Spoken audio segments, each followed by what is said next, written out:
ran bridge, got tired, got dead. Alright, so today we're going to have a little fun. As you may know, Way of Kings by Brandon Sanderson is one of my absolute favorite books. The Stormlight Archive as a whole series is just a masterpiece, and the first book in it, The Way of Kings, is really what ignited my love for fantasy books. And boy, is it one to get started off on. It is just so good. It's amazing, and I recommend it to everybody, whether you read fantasy or not. I think you should give it a try. It is, I can't say enough good things about it.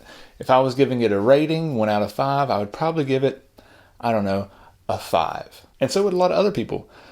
Amazon actually has over 26,000 reviews for this book, and it has a 4.8 out of 5. That's impressive. It is a much loved and beloved book, but not everyone loves it. There's actually like 170 something 1-star reviews. So I thought it would be fun to go through and read a couple of them. Maybe I'm completely wrong. Maybe this is a 1-star book and I've just been lying to myself this whole time. Maybe I actually hate it. I don't know. Maybe they have some good points in there. Let's find out. A Brandon Sanderson fan's worst disappointment. That's a big statement. I'm a big Brandon Sanderson fan, so that's why I tried to read through The Way of Kings. Things I liked. Really liked the concept of the world. Interesting to see how people, animal, plants all adapted to live in the world with constant high storms. I also really like the idea of shard plate and blades. Who doesn't? And the effect of frost and water condensation were an awesome touch. It's a really long book if that's the only things you liked. Things I didn't like. The number one reason I did not like this book was that it was long and boring. Okay? You spend so much time with the same characters in the same situations that you end up begging for something different to happen. This is a multiple POV book. You're with a ton of different characters. Spren are so annoying. I don't know how to respond to that. I think a good third of this book is comprised of sentences like, blank Spren appeared in this way, etc. And they don't do anything and do not serve a purpose. There's just so much wrong with that sentence. So much wrong with that. It's a part of the world. It's important to understand how Spren act. What they are. A third of the book is ridiculous. This is 1,000 pages. You're saying 300 pages, a normal book length, on describing Spren. That's stupid. The story never seemed to move along. There was no crescendo, climax, or even tension. What book is he reading? When reading any book, I have a 20% rule. I always read the book until the counter on my Kindle reads at least 20%. I got to that point and pushed through to 40, 60, and finally 87%, hoping that the book would get better. Sadly, it never did. Maybe it was just that I do not like these lengthy fantasy novels. This was the first one I had ever read. It was my first lengthy one, too. However, I think it's because it is genuinely disappointing. This book rates lower than Elantris, in my opinion. I'm 41 people found that helpful. Who are these people? What are they doing with their lives? I would say this book is riddled with plot holes.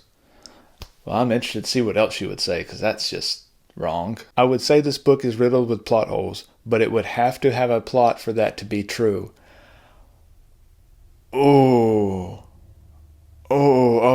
This is a book, 1,000-page book, one of a 10-book series that's already planned out. There's literally 10,000-ish pages of material that's planned out and plotted. How much more plot do you want? Is 1,000 pages of 3 people thinking about doing something, then ultimately not doing anything. They do think a lot about doing things, but there's also things that happen. The plot, in quotation marks, twist fall into 2 categories. You can either see them coming from a mile away. Sanderson's a little heavy on foreshadowing, but it's not entirely a bad thing. Kaladin not dying in the high storm. Shallan not losing Yasna as a mentor. Anything involving Dalinar.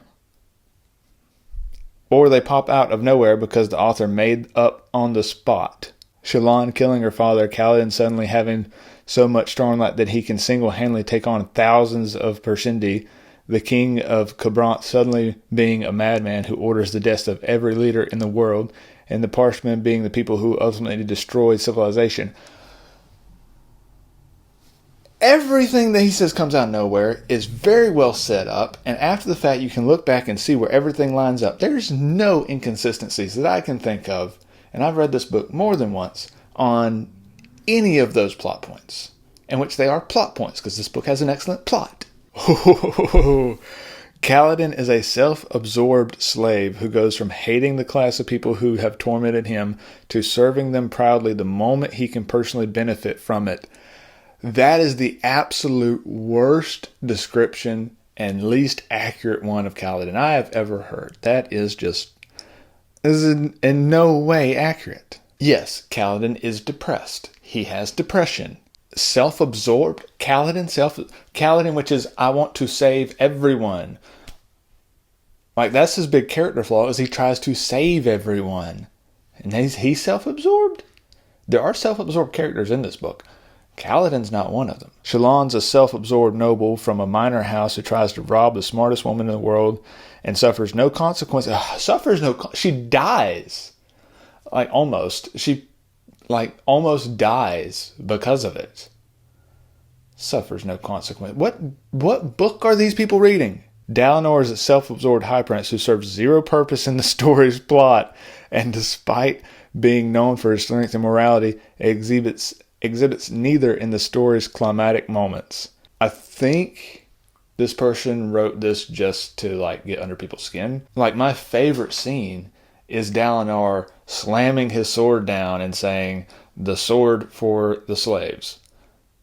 That's a dramatic moment. That is 100% his morality. After he just survived a situation which he should have died in, and he only survived because of his strength. So there's his strength and morality in the two biggest parts of the book. Did a 12-year-old write this? I think a 12-year-old wrote this. If Sanderson comes clean, I'll give it a couple more stars. Obviously joking. The whole review's a joke. It's the only way I'm taking that. 1-star review. Bad packaging. 5 out of 5 stars for the actual story and author. But yet you didn't put that. You put 1-star review. Amazon, however, just threw this book in a brown bag, and the result was a ripped cover. Quite upset because this is not the cheapest book. Okay, Amazon will replace that for you. Don't leave the product, the book, a 1-star review. Complain to Amazon about Amazon, or the shipper about the shipping, not the author about the book. Rude. This one I like. All right, so it's 1-star review titled Dull. Okay, but I see just above that, the username is Serial Grumpy. So it fits. This is just apparently what this guy does. This is not a good book. Wrong. I am not one to trash books that others clearly enjoy. I feel like with a name Serial Grumpy, that may not be 100% accurate. However, the fact that people are giving reviews of 4 or 5 stars forces my hand. He is trying to save people here. Okay, so he's saying that rating this book highly is destroying the fantasy genre. So people's opinions about what they like is destroying the genre. It's a very humble opinion. Take Ice and Fire by Martin, the Malazan Book of the Fallen series by Erickson, or works by Joe Abercrombie. All great books with interesting characters and a storyline that invites you to invest emotionally. This book does not do that. I have emotional scars from this book, so I take offense to that. By giving this book anything other than 1 star, you are suggesting it is on par with other works just named.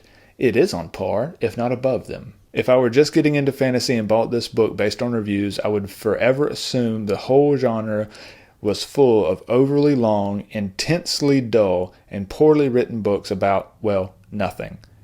If this is worth 4.5 stars, then how then how bad must the rest of the genre be? I can honestly say I will never read another Sanderson book. If it weren't for the fact that I already know Abercrombie and Martin, I would never read another fantasy novel either. This book is literally about the end of the world, and it's about nothing.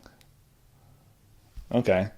I don't get that. Another 1-star review just based off a damaged package. Like, don't take this out on the book. If this was a smaller author, that didn't have 20, 30, 40, 50,000 other great reviews on it, these 1-star reviews on packaging issues would be very detrimental to it. Like, if you're just looking at stars when you're looking at book reviews, you're not going through and reading all these, ridiculous 1-star reviews to see what the actual problem is. If the problem's shipping, and I'm looking at the stars based on trying to figure out if it's a good book to read or not, that's hurtful. If you do that, stop. All right, let's see what John has to say. He gives it a 1-star review.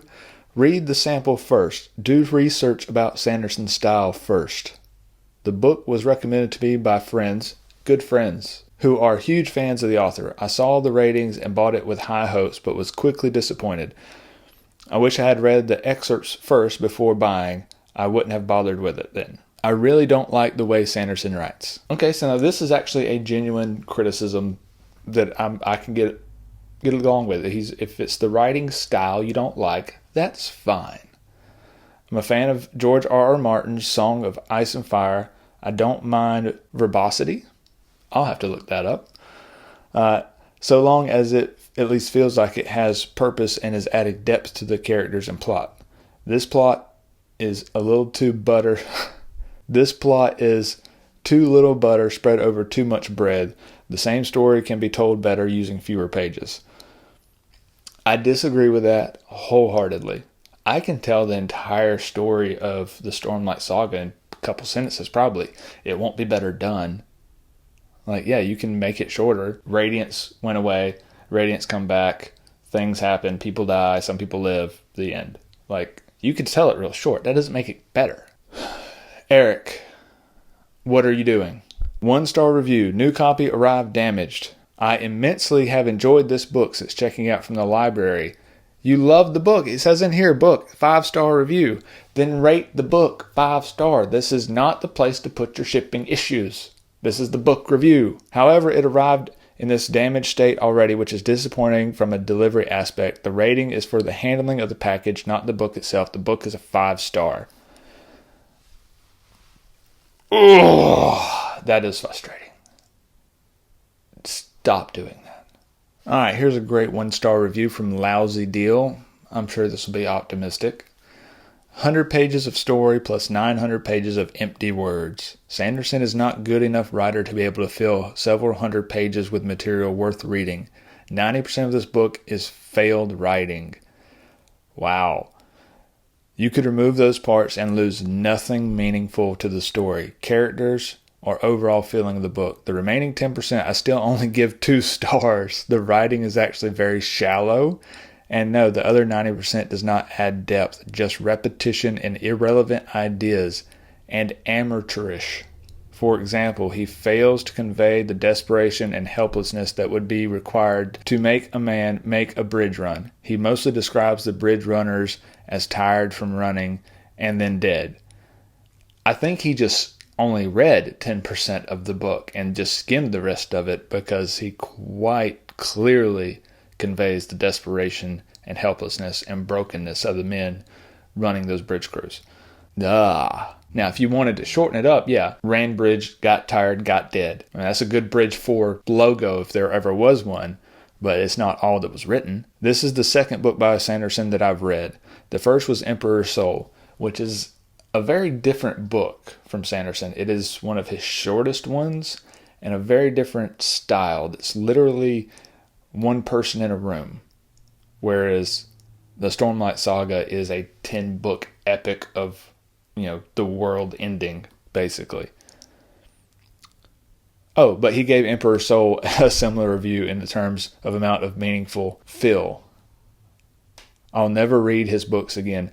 Good, you're not his target audience, apparently. If you skim read and don't listen to the book, it's rude people. Another 1-star review where it's the condition of the book that they're rating as a 1-star and put in the words that, oh, it was a 5-star book, but I'm rating it 1-star because my package was messed up. Stop doing that. Utter rubbish. This is a wishy-washy, plotless, aimless fantasy. I'm told it gets better in some of the other 4 volumes. I didn't finish this one. It's self-indulgent crap. He obviously didn't finish it. He may have... I'll have to stop reading these. I don't know how many of these I can do. This is infuriating. This guy obviously has some sort of short attention span issue. I'm a quarter of way into the book and I can't read it anymore. Every chapter seems to have obviously nothing to do with the previous chapter. This includes characters and plot. You read a chapter and just start to get interested in the character, and then the chapter ends and you start reading about someone new that appears to have absolutely nothing to do with any of the previous chapters you read. That is how the story is set up in this. Is you're introduced to a character, you're following them along, you get really invested into them, something's about to happen, you switch to another character and you read through them and builds on their character, something's about to happen and you switch back and forth until the end, and where it all, bam, and it comes together. It's beautiful. It's a masterpiece. Stop complaining about how, so boring. Book is a yawn factory, except for all the fighting and dying that people do. You know, there's that. Boring beyond words. Okay, so it's making me feel a little better. Like half of these one star reviews on the book are just misprints or bad packaging. So I hate that people are rating things like that based off the packaging and the shipper on this instead of the actual book. But it does give me more hope that there's actually not 170 people that hate this book. Like, I'm going through pages now just trying to find more bad reviews that are not tied to shipping. Apparently Amazon's not that good at shipping. Who knew? Alright, so that's about as much criticism as I can take for my favorite book. Yeah. I would say if you've read through the 1-star reviews and you've seen some that are even better, let me know. Because some of these are just out of left field. I don't know what they're saying. I don't know where they're coming from. It's like we're reading different books. And another thing, if you are one of the people that give 1-star reviews based on shipping, let me know. We need to have a talk. But if y'all have liked this, please give a thumbs up, subscribe to the channel, and let me know if there's any other books out there that other people love that you like to give 1-star reviews to. I would like to check those out as well. And as always, guys, thanks for watching, and I will see you on the next one.